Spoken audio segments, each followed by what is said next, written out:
Olá, tudo bem com você? Me chamo Wesley, sou psicólogo. Todas as minhas informações estão aqui na descrição com o meu CRP e o Instagram. Hoje irei fazer um react e uma análise de um código do Monarch Talks. Então já se prepara que irá vir muito gimo aqui. Caso você não saiba o que é gimo, recomendo seguir alguns youtubers, streamers como o Ian e o Gustavo. E até mesmo o Luigi, que foi que me inspirou a estar fazendo essa análise e esse react, pelo fato de ele fez um react desse código e na thumb tinha uma frase bem sugestiva que eu quero estar falando aqui com vocês. Na hora que chegar ela, eu vou estar apenas pontuando algumas questões bem peculiares dessa frase muito elitista. Então bora lá, ouvimos e vemos juntos. Vai. Eu falo, nos anos 80 e nos anos 90, bandido era bandido. Era bandido. Existia, sei lá, existia uma conduta. Era engraçado. Código de honra dos bandidos. Tinha, cara. Tinha um lance perdeu. Não tinha esse lance de, eu vou matar pra roubar um celular. Cara, bandido era bandido. O cara não se sujava. Eu não vou me sujar por R$500. Enquanto você estuda sobre essa questão de formalização e de organização de crimes, você entende que essa parte de por que eles começam a cometer crimes pequenos, entre aspas, tá? Como roubo de celulares e afins, você entende que é toda uma estrutura que faz com que esses crimes não sejam vistos de uma forma tão séria assim. E também é uma forma de desses grupos manterem sua organização intacta.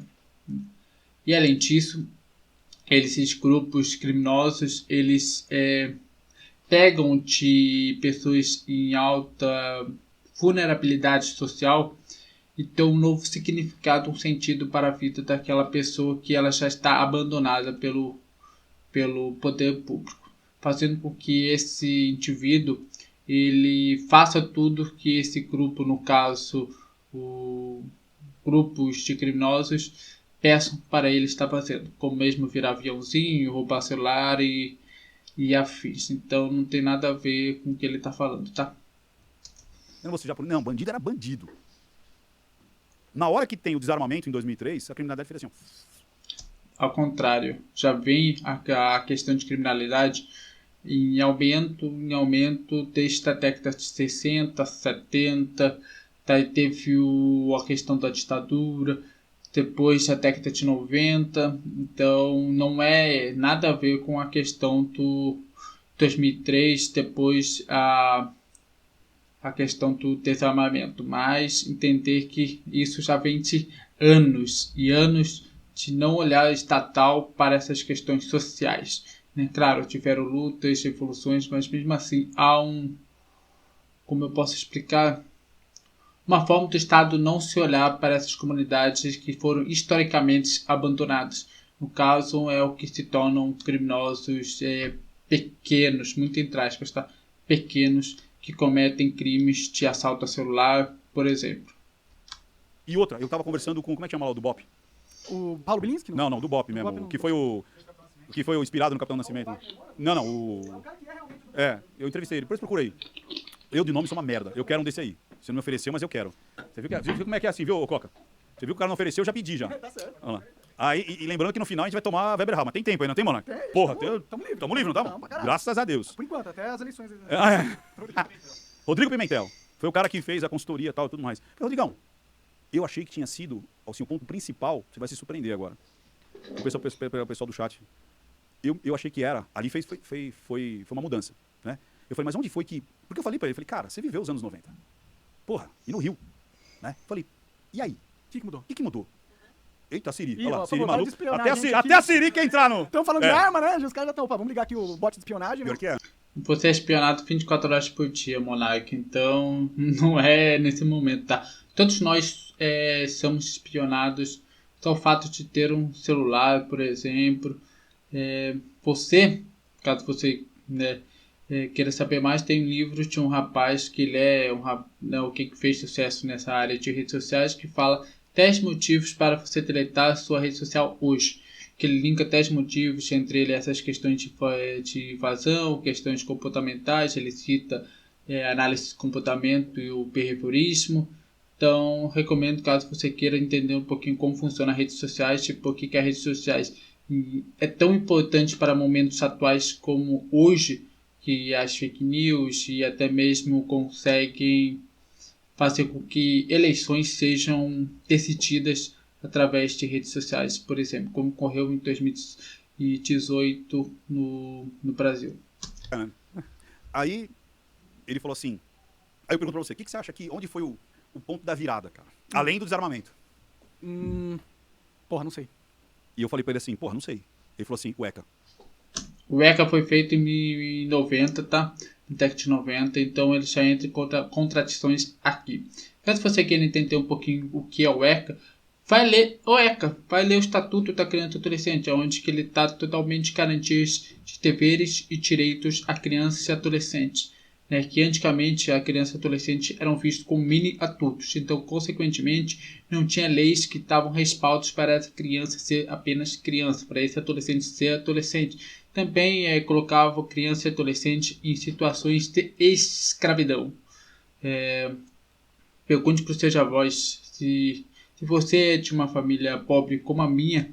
Pergunte para os seus avós como seus avós eram na infância, que eles não tinham acesso à educação, não tinham acesso à segurança, não tinham acesso à saúde e trabalhavam como condenados, como se fossem mini adultos em roças, em lavouras, não sendo crianças que eles deveriam ter sido. Estatuto da Criança e Adolescente. Na hora que botaram, o negócio é assim, ó. Como eu falei, não tem lógica, já que o Estatuto da Criança e Adolescente é feito na década de 90. Porque se eu sou menor de 18, eu posso fazer uma Pode fazer o merda que eu quiser, cara. Ao contrário, se você é menor de 18, você comete algum crime, você responde ele criminalmente. Claro, você tem outras coisas para se olhar, mas você responde criminalmente e os seus responsáveis também respondem. Você pode chegar a ficar 3 anos em uma instituição de permanência, no caso como as fundações casas, as antigas FEBEMs, e também tem a questão de você pagar serviço comunitário. Você obrigatoriamente paga serviço comunitário, o seu responsável chega a pagar serviço comunitário pecúnia, que pecuniária é nada mais é do que pagar um dinheiro ali, né, seja mensalmente ou integral, enfim, como o juiz determinar no teu caso. Também tem a questão que o seu responsável pode chegar a ser preso dependendo do crime que você cometa. Então, ela vai falar se não responde pelos atos. Responde sim. Se você é de periferia, né, você cresceu em uma comunidade ou escola pública, possivelmente você conhece alguém que chegou a estar em uma FEBEM. Então, como eu falei, a falácia de alguém que não conhece sobre o tema. Entendi. Cara, o Estatuto da Criança e Adolescente, do jeito que os caras montaram, protegeu o bandido, cara. Protegeu. Como eu falei, não tem lógica, não tem...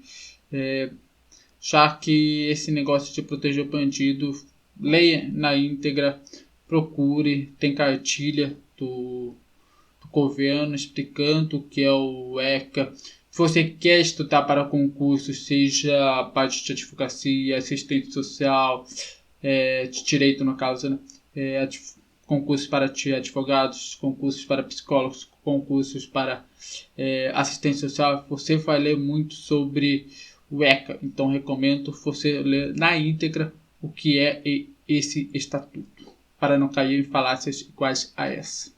Eles querem fazer isso? Eles querem acabar com a sociedade? De novo, Que porra claro, é mas essa? é lógico, a desordem, cara. A desordem. Vamos lá. Monark, imagina o seguinte. Você já percebeu? A gente não precisa nem falar. Vamos esquecer. Eu não quero nem tocar. Não porque eu não tenho medo. Eu quero que as pessoas comecem a ter um raciocínio por elas. Você joga pro ouvinte.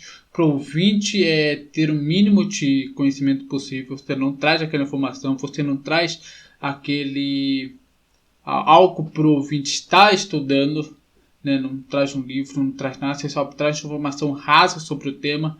Depois você joga pro ouvinte para ele decidir. Mas como seu ouvinte vai decidir se ele não tem nenhum mínimo de condições para decidir sobre esse tema, sobre essa fala ou essa afirmação, por exemplo. Então, você joga a culpa na pessoa que está ouvindo e você se isenta dessa culpa.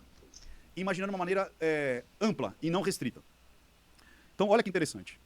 Se eu começo a ridicularizar a família. Começa a ridicularizar. Ah, pai e mãe é uma coisa chata, conservadora e blá blá blá, porque a família não me aceita, blá blá blá blá blá blá blá. Ridiculariza a família. Começa a ridicularizar as religiões, a tua fé. Ah, isso aqui é isso aqui não é científico, blá blá blá blá blá. Porque a ciência virou praticamente uma religião. Ah, com certeza. Não, vamos lá. Como disse, o ECA não tem nada a ver com essa questão de regularizar famílias. Então, como eu disse, vai ler o estatuto na íntegra. A ciência nunca vai se tornar uma religião pelo simples fato da ciência não ser dogmática. Quando a gente fala sobre metodologia científica, a metodologia científica ela tem vários aspectos para ser feitos e assim ser replicável, ser quantitativo, qualitativo e também tem várias perguntas para se responder numa metodologia científica. Para assim qualquer pesquisador que queira replicar aquela pesquisa consiga e também ter o mesmo resultado. Por isso, se você quer saber como funciona, leia um artigo científico. Busque, joga no Google escolar ou entra em revistas científicas e lê como aquela pesquisa foi realizada. Tem um espaço ali dentro do artigo científico que se chama metodologia. E ali ele vai explicar com que público que fez, como foi feito, se houve perguntas ou não, se foi perguntas abertas, fechadas, semi-abertas, se foi determinados grupos, se houve artigos científicos, como foi feita a pesquisa desses artigos científicos, que ano até que ano foi feita essa pesquisa. Você tem que colocar também ali que grupo que foi, se é homem, mulher, criança, idoso e afins. Então, todo tem um método para ser feito. Então, a partir disso, você consegue fazer uma pesquisa científica através de tudo de sua hipótese. Quando você cria um artigo científico, uma das primeiras coisas é você criar uma hipótese, né? Caso você esteja em uma universidade, em um curso de ensino superior ou mesmo em curso técnico, alguns no caso se fazem TCC, que é trabalho de conclusão de curso. E algumas faculdades ou escola técnica, elas utilizam um artigo científico como uma forma de ter TCC. Tem artigo científico e tem monografia. Então, nos dois se utilizam pesquisas, mas cada um tem sua especificidade. No meu caso, foi o artigo científico, onde eu expliquei como relações disfuncionais fazem com que uma criança se torne um adulto criminoso. Então, eu tive que especificar na metodologia como eu cheguei àquela pesquisa. Então, como eu falei, vai ver um artigo científico para ver que ali não tem nada de religião ali. A ciência virou uma religião. O cara pega um estudo e você tem que acreditar naquele estudo de merda. E acabou. Você pode discordar de um estudo, porém você tem que ter dados para criticar aquele estudo. Beleza, eu li um artigo científico e eu vi que ele tem várias falhas. Ele não levou em consideração isso, ele não levou em consideração aquilo, ele excluiu determinado assunto. Então, nisso você entende por que aquele artigo científico é falho. E assim você pode também saber que revista científica que publicou aquele artigo. Daí você percebe que é uma revista científica que já tem vários históricos de problema, ela não é credenciada. Então aí você percebe que aquilo ali não foi feito como pesquisa científica. Então, para você criticar sobre o tema, você tem que ter o mínimo de condições para criticá-lo. Saber como funciona. Então, o que eles estão falando são falácias, porque eles não entendem sobre o assunto, eles estão de forma mais rasa possível, de senso comum, e atacando essas questões que eu já citei, como a ciência e o ECA, por exemplo. Mas são 2.000 pessoas, tá? Mas são 2.000 pessoas. E, pô, o jeito que foi feito o estudo é uma bosta. Foda-se, é um estudo. Não, e fora que, não se não for, tiver uma comprovação no laboratório, esquece. Sendo que eu entrevistei o Dio Navarro, que é um dos grandes experts da linguagem não verbal, o cara trabalhou 25 anos no FBI, e eu dei uma provocada, eu falei, ô Joey, que protocolo que você estudou? Ele falou, tiozinho lá, protocolo, você tá louco? O meu laboratório foi as minhas entrevistas. Pode crer. Ele falou, não tinha, eu aprendi fazendo. Eu fui autodidata, eu aprendi fazendo, cara. Porque naquela época, as questões do FBI não eram tão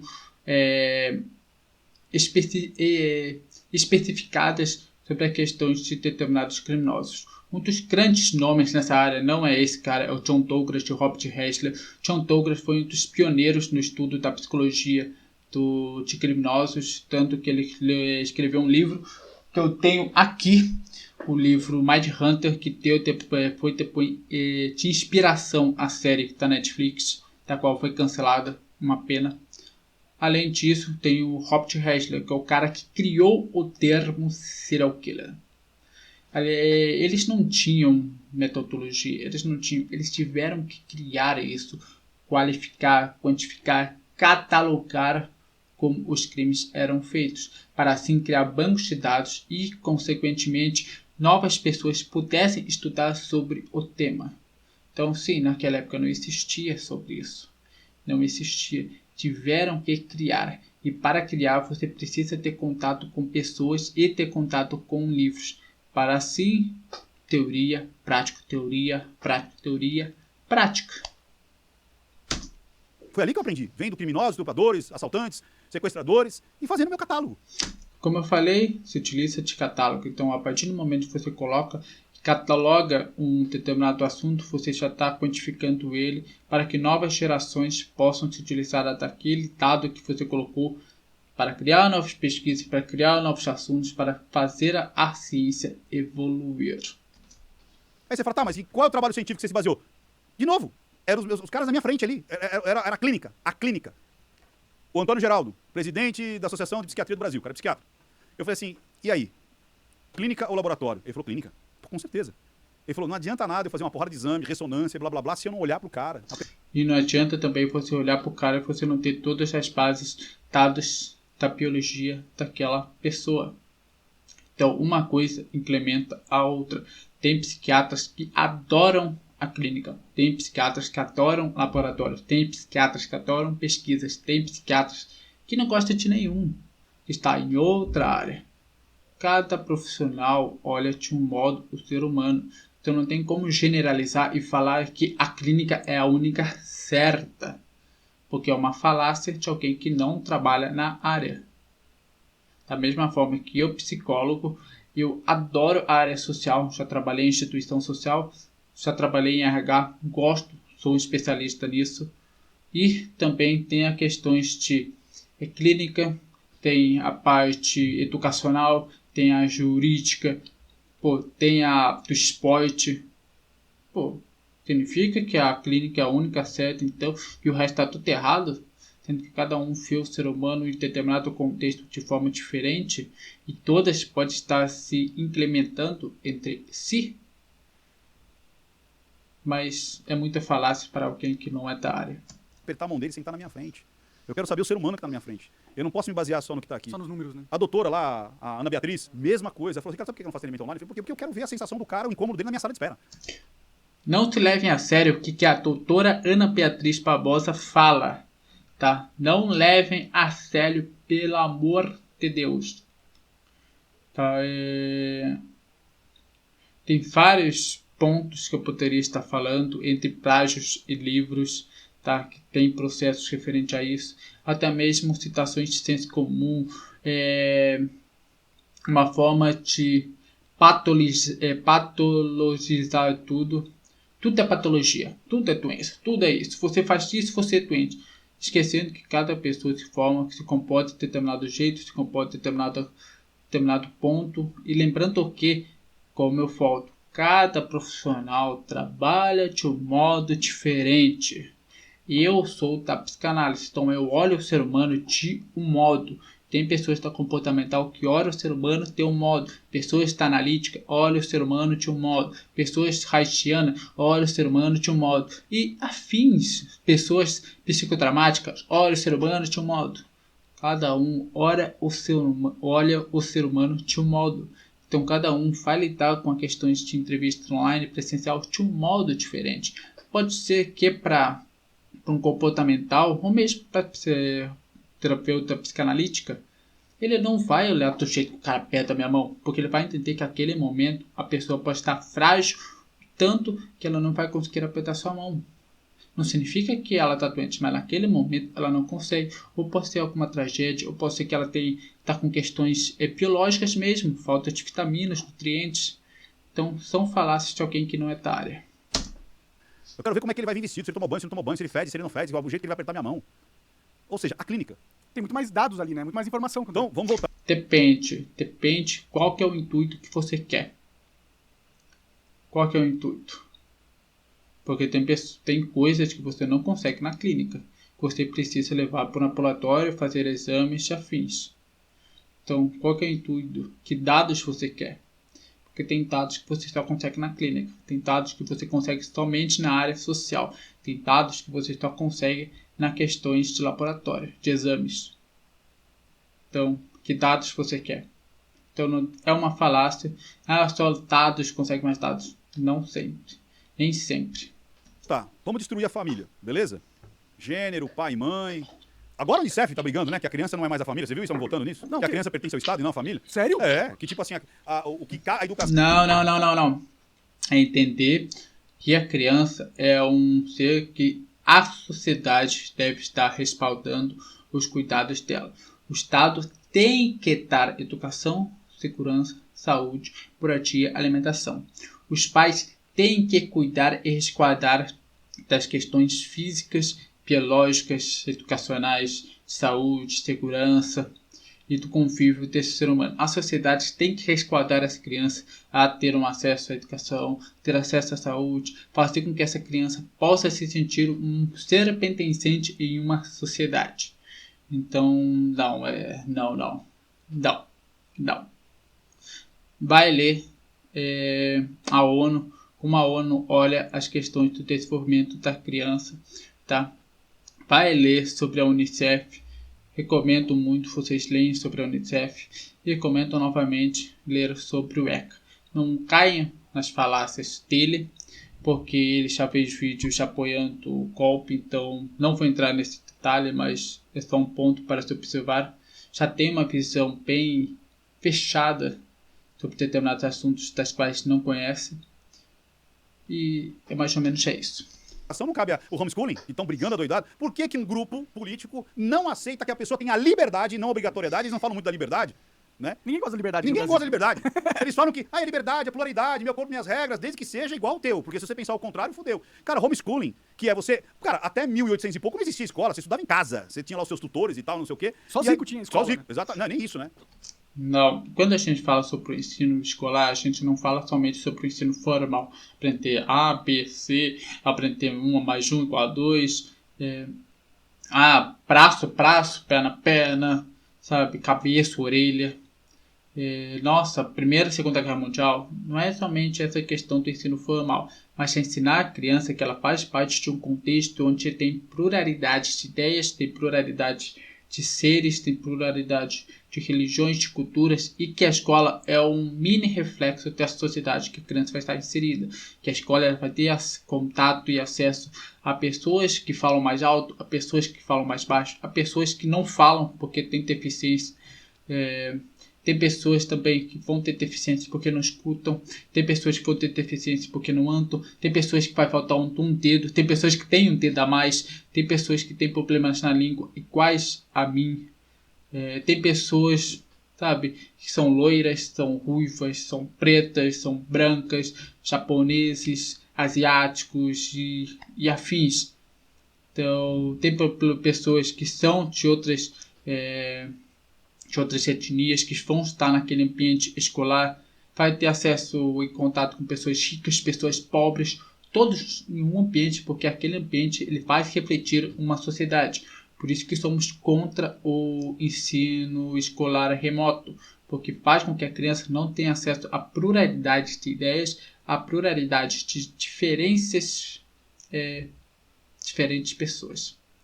Sabe, vai ter contato somente com um pequeno nicho, pequenas ideias, e fora também a questão do ensino precário, porque agora compare, a pandemia foi um grande exemplo disso. As escolas, muitos alunos, principalmente de periferia, vão às escolas porque nas escolas é o único local que ela tem para alimentar, é o único local que ela tem para se alimentar, em muitos casos. E tem a questão do filhinho de papai, filho de burguês, que ela vai na escola, mas para ir. Tem muitos sim que é para ter contato com coleguinhas para estudar, mas também tem esse outro ponto. A questão é, e aí? Será realmente que acabar com o ensino presencial seria o correto? Tirar o direito da criança de ter contato com pessoas diferentes a ela? Para ela fazer uma constituição do seu eu perante a um ser pertencente a uma sociedade que tem seres diferentes? E aí?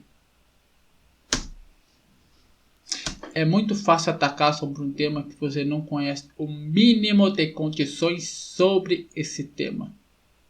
Pra que eu vou ligar? Eu tô atacando mesmo, quero que isso acabe. Né?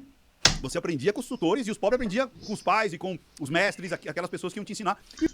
Olha a precariedade do ensino que ele deseja.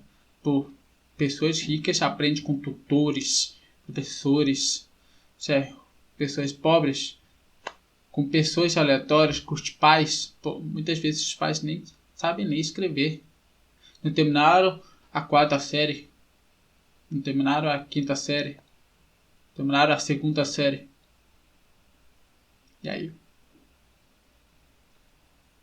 Iam te ensinar as coisas da vida, que o que você precisava saber. Então vamos lá. Homeschool. O que você precisava saber? A questão é, como você sabe que uma criança precisa saber sem ela estar inserida em uma sociedade, em um contexto que ali ela vai ter acesso a outras pessoas, que ali ela vai constituir sobre ela como ser pertencente em uma sociedade? Não pode, por quê? Vai criar. Eu não queria falar isso aí. Deixa eu, senão eu vou entregar o ouro. Então acaba com a família. Você não tem mais referência de pai, mãe, você não tem referência mais sexual, você é pansexual, você, o que você achar que você tem que ser. Não é que você não tem mais referência sexual, mas a entender que existem pessoas que determinadas sexualidades teme assexual, pansexual, bissexual, heterossexual, homossexual e afins, queer, drags, trans, enfim. Existe um espectro da sexualidade e a criança vai entender que ela vai ter contato durante a vida toda dela com diferentes pessoas, com diferentes sexualidades, entender que todas são seres humanos. São todos seres iguais a ela, com suas diferenças, que esses seres também vão ter que estar lidando com a diferença dela, dessa pessoa, dessa criança. E ela vai aprender a lidar com a diferença do outro, porque todos somos pertencentes a uma sociedade.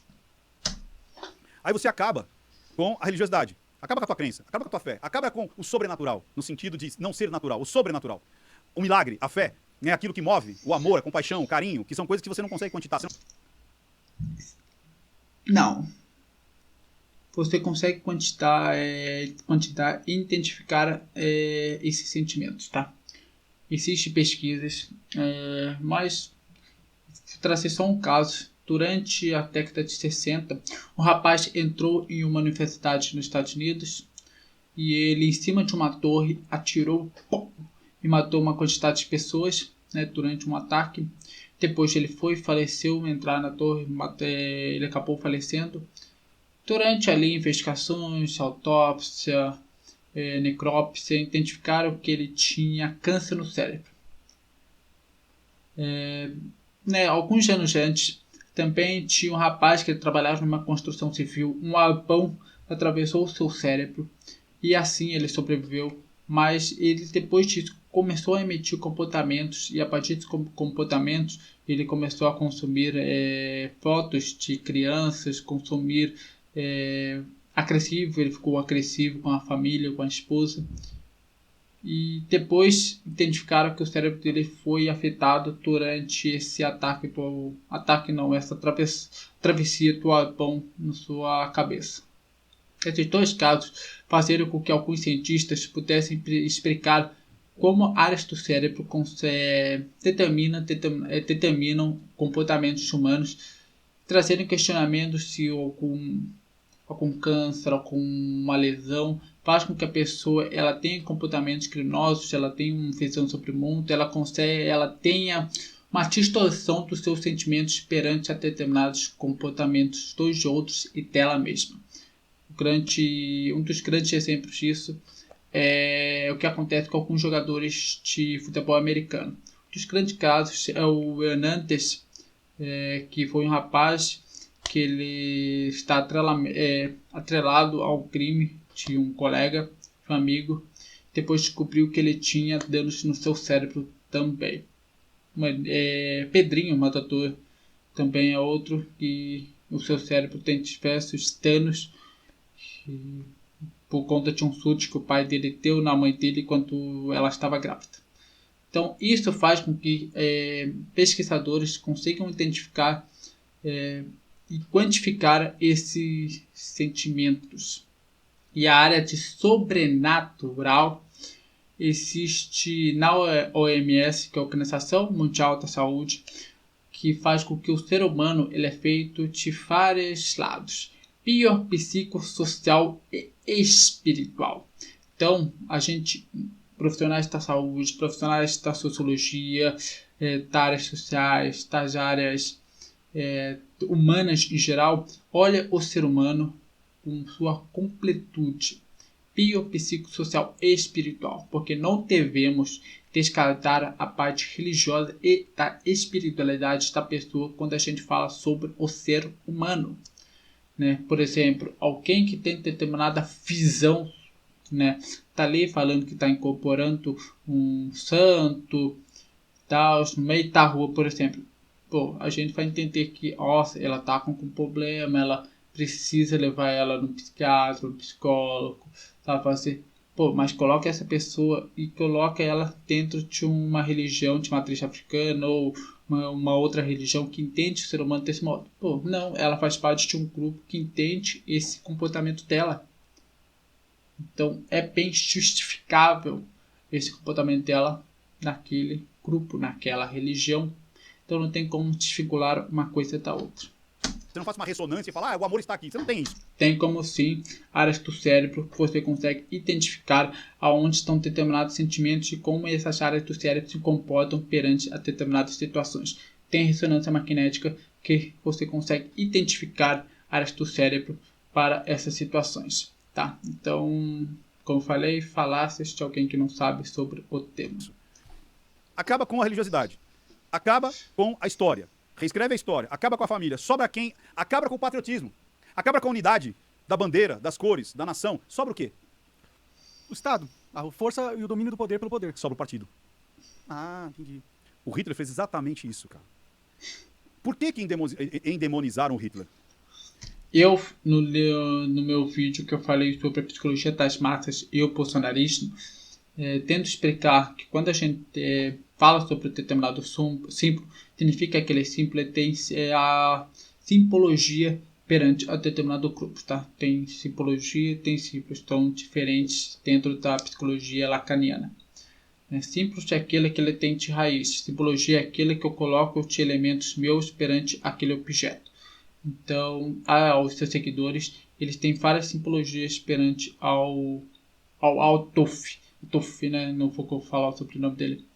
Que é por isso que a gente ataca esse símbolo, porque esse símbolo carrega os elementos que os seus seguidores sempre vão identificar. E também as questões de outros símbolos, né?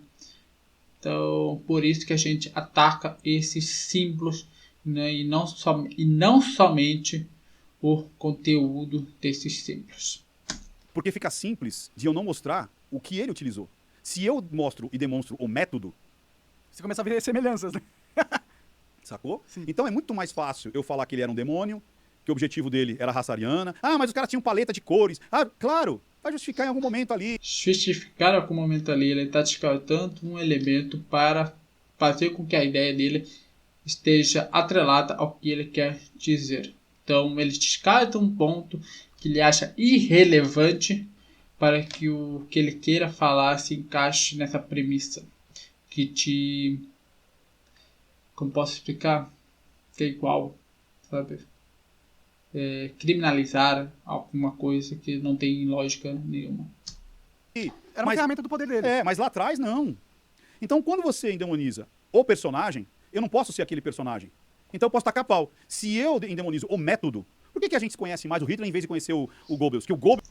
Porque, como eu disse, tem essa parte de símbolo. Então, o Hitler e os seus símbolos, como estrelas, a própria suástica, entre outros, faz com que tenham atrelados sentimentos e emoções para os seus seguidores. Até mesmo a identificação de determinados grupos. Goebbels é que fez toda a estrutura popularizar. Porque eu posso usar o método Goebbels. E aí eu posso fazer esse parâmetro como você falou. Você está entendendo? O que o Hitler fez? O Hitler começa a mostrar que você é um alemãozinho do Estado, que você pertence ao partido. A SS, por exemplo, que tu não fala SS, era a milícia do partido. A primeira coisa que o Hitler fez foi matar os cabeças do exército alemão. Ninguém fala isso, cara.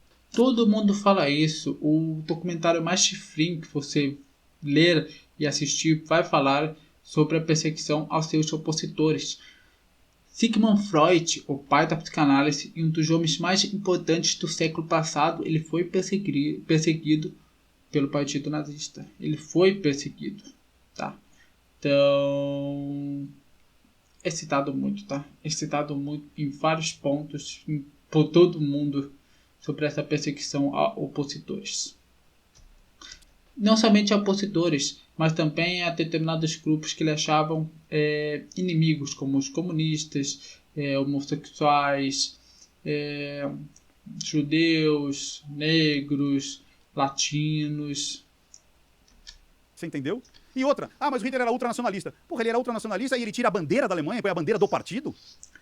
Ele vangloriza o hino do partido, as cores do partido? Pode crer.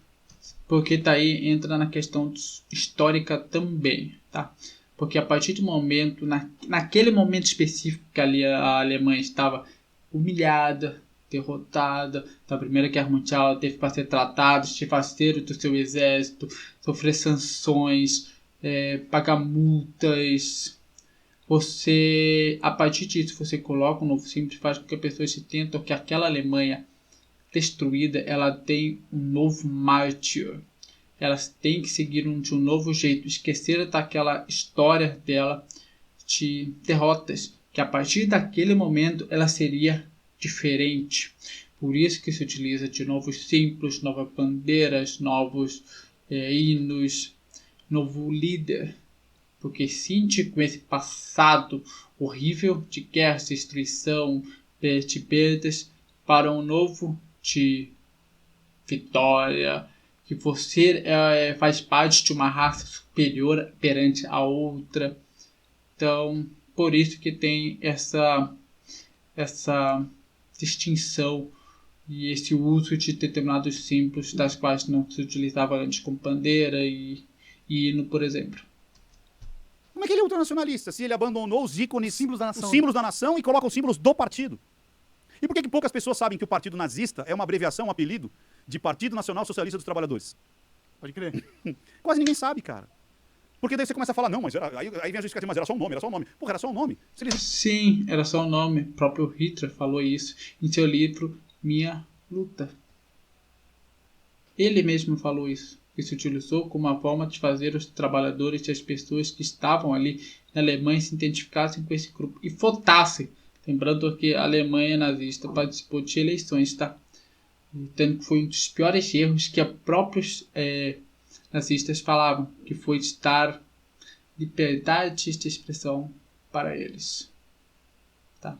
Então tem áudios de líderes do partido falando sobre isso, tá? Então não sou eu quem está falando, a própria história cita sobre isso.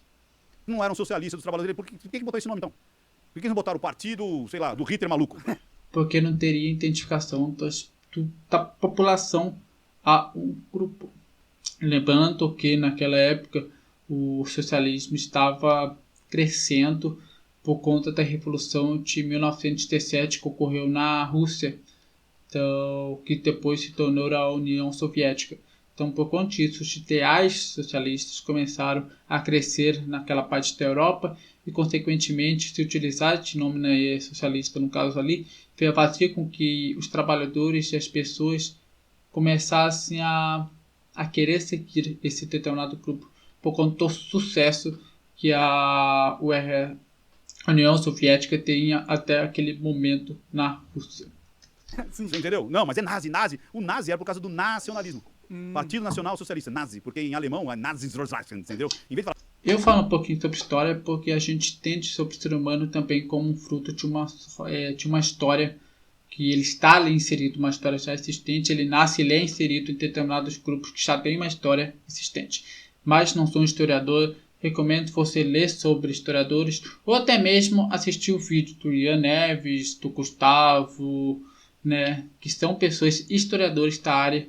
Eu não sou um, então recomendo vocês assistirem e verem o que eles falam sobre esses temas. Não fique somente no que eu estou falando, porque eu não sou historiador, cito algumas coisas que eu sei, mas recomendo você ler e buscar saber melhor com quem sabe. nazi, é só nazi. Entendi. Entendeu? Se o Coca pode até procurar, põe lá na Wikipédia, ou põe lá Partido Nacional Socialista Trabalhador Alemão. Vai ter lá o símbolo, que aquele símbolo é o símbolo do partido, né? Que é um símbolo, inclusive, extremamente antigo, né? A suástica é um símbolo... Tem na cultura indiana, né? Tem. Olha lá, ó, Partido Nacional Socialista Trabalhador Alemão. Nationalsozi, tá vendo? Ó, o Z, ó, nazi. Tá vendo? National Sozialistische Deutsche Arbeitspartei, né? Olha lá. E esse nazi era a abreviatura desse Nacional Socialista. Tá vendo ali do cantinho ali? Pode crer. E o símbolo é aquele ali. Esse era o símbolo do partido. Uma águia, né? Por que a pessoa gosta de águias, né? Yeah. Que a águia tem esse lance, né? O maior predador da neve, fica lá em cima e tal. E, coisa. E aí, se você deteriora valores, família, religiosidade e patriotismo e pátria, qual é a coisa que vai ser única? E a escola você já está enviesada para o partido? Sobra o partido, cara. E é mais fácil controlar. É muito mais fácil. Pode Porque crer. quem vai te agasalhar, é quem vai falar, então, sabe por que você sofre? Por conta disso aqui. Você sofre por conta do capital malvadão. Sim. É o capitalismo É o Elon malvadão. Musk o problema do mundo. Por que ele não acabou com a fome, com seus bilhões? Ele comprou o Twitter, podia ter acabado com a fome. Não, mas é uma coisa muito louca, né? Primeiro, que a fome você não acaba, porque fome você tem todo dia.